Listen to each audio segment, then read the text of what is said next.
There's the solder. The soldering iron should be hot enough.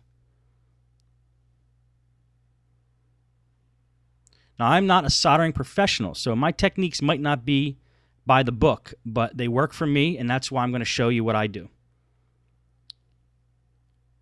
First, I'm going to cut a piece of wire the right length to wrap from the top of the power jack around the underside of the motherboard, and which will attach to the spot that we filed out on the underside of the motherboard.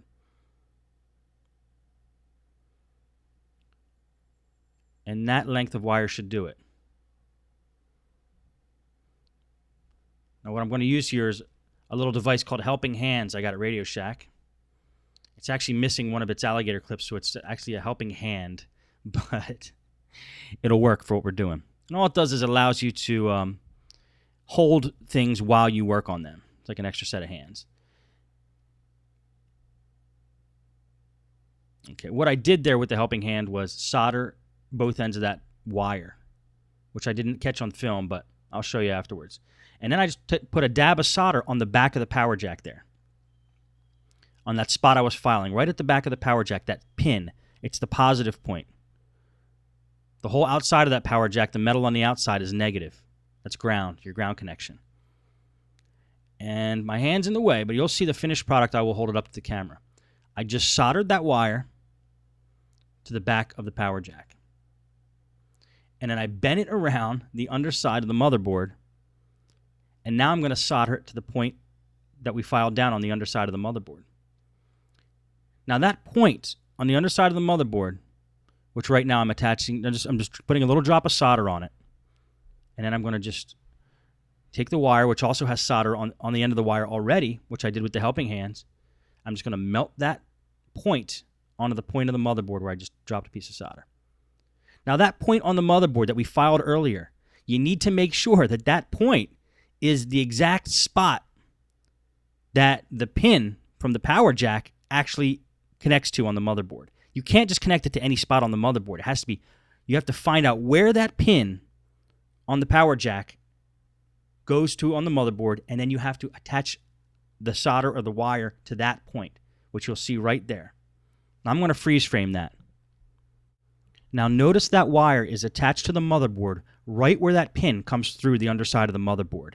It's essentially the same contact point. That's very important. You could tell it's the same contact point because of the light green color. Well, now that that's connected, and we tested with the pliers to make sure it was a strong connection, the soldering is essentially done. Give it a little tug, make sure it's secure. And you'll see that basically what we're doing here is bypassing the pin for the power jack with the wire. It's better to use a wire, in my opinion, because of the flexibility, like I said before.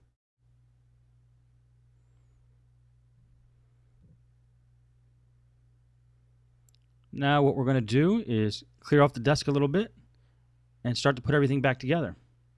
Put the soldering iron away, put the helping hands, wires away, files away. Now that you have the motherboard out, hit it with some compressed air. Now's your chance to make sure the motherboard is clean. It's fully exposed. You might as well take that opportunity and clean it up a little bit.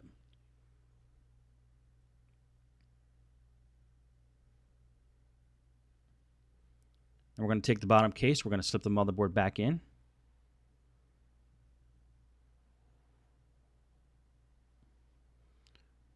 Take out my trusty paintbrush here and just paint the dust off of the... It's just a bare paintbrush, never been touched by paint. And we're going to just take the dust off of the bottom case with the paintbrush.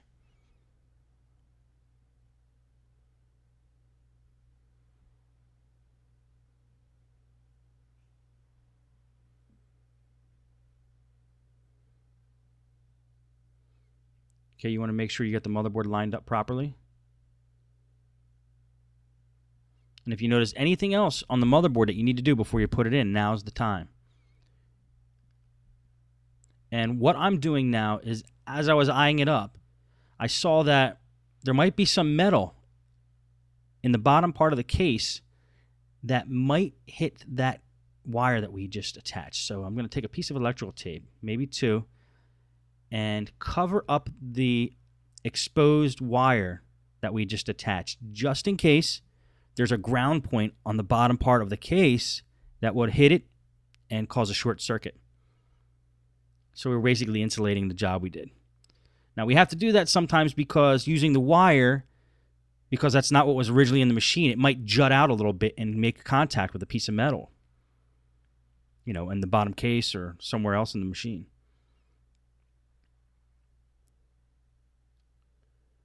Okay, make sure you get it in exactly right. It should fit in exactly right. There shouldn't be any points that are forced upwards or bent. It should fit in perfectly. If it's not, find out why. Like for this example, there's a connector that's under there that needs to come up on the upper side of the motherboard rather than sitting on the underside of the motherboard. And once it's in there solidly, it's time to screw the screws back in. And remember, the screws go where the white arrows are.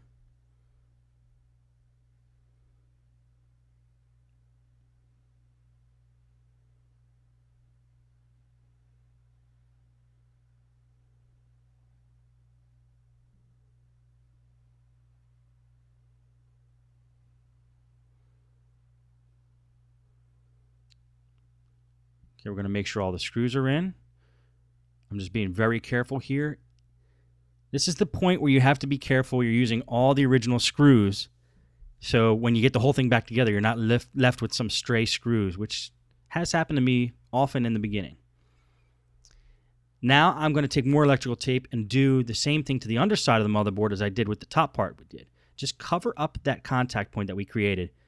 Just because with the wire there, it might be jutting out or popping out a little bit higher than was originally there with the original solder connection. So we just want to be extra careful. Because as you can see, the whole top of this upper case is metal.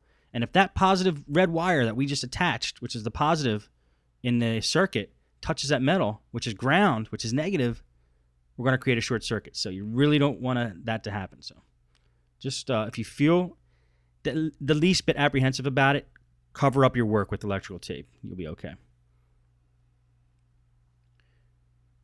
Okay, we just want to make sure this lines up exactly, and it should snap right in.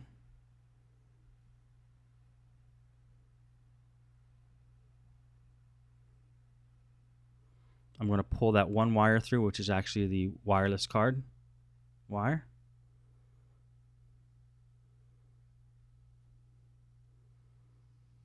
Just make sure that's in the right spot. Pull it up and through. There it is. The whole case snaps back on. And there's my pile of screws. Time to just put them all back. And what I'm actually going to do is speed up the recording here, because you saw how I took it apart. You use the same screws to put it back together. You don't need to watch it in real time. It would probably get a little boring. And very important, as you can see what I was doing there, attach all the ribbon cables that you unattached in the beginning. Like the ribbon cable that goes to the touchpad. That needs to attach to the motherboard. And any other ribbon cables that are there.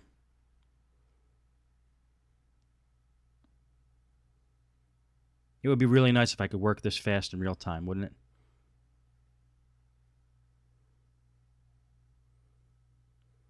Put the heatsink back on. Now I screw the heatsink in a cross pattern, like you're putting on a tire. You don't want to put too much pressure on one side of the heatsink and hurt your processor. So put it on a couple turns here, a couple turns there, just like you're putting on a tire. That's how I put heatsinks back on the processors. Put your wireless card in, put the hard drive in, put the RAM back in, put the covers back on, and we're almost done here.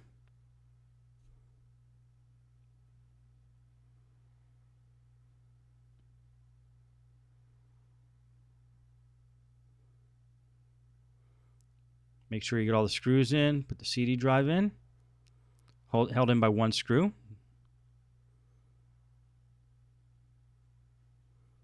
Get the screen back on. Attach the LCD cable, attach the wireless card cable, which is basically an antenna that usually, the screen usually has an LCD cable and the wireless card cable coming through it. And that wireless card cable goes to the top of the screen to provide an antenna. Attach all the ribbon cables. Now these screws I'm screwing in now are actually holding in the hinges of the screen. I couldn't put these in until I actually had the screen in. Otherwise, there would be no threads. The hinges actually have the threads in them. And now that that's tight, put the keyboard back on. Make sure it's attached properly. Put the 2 screws on that hold the keyboard on. Then snap that panel back into place, which we know doesn't have any screws holding it in from the bottom. We know that now. Make sure it's in tight.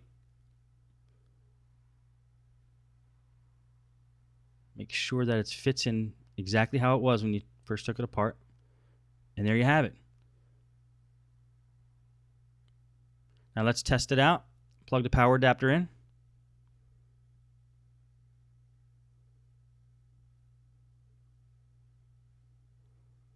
Before we do that, it's actually a good idea to test if there's a short circuit in your work before you plug the power adapter in, because you don't want to mess anything up. So I'm taking the red there, I'm attaching it to the center pin of the power jack, and that black connection is actually hitting a ground point on the other side of the computer, which you can't see. And if I hear a beep on my power meter, that will indicate a short circuit, and then I know I did something wrong. I have to take the whole thing apart. It would have been smart to test this before I put the whole thing back together, but I'm getting cocky now in my work, so sometimes I put it all together knowing that it's just going to work. Plug the power adapter in, and we're going to take a look down at the bottom left-hand corner of the screen there. You're going to see that the light comes on. It powers on. This is with no battery, so we know that it's working.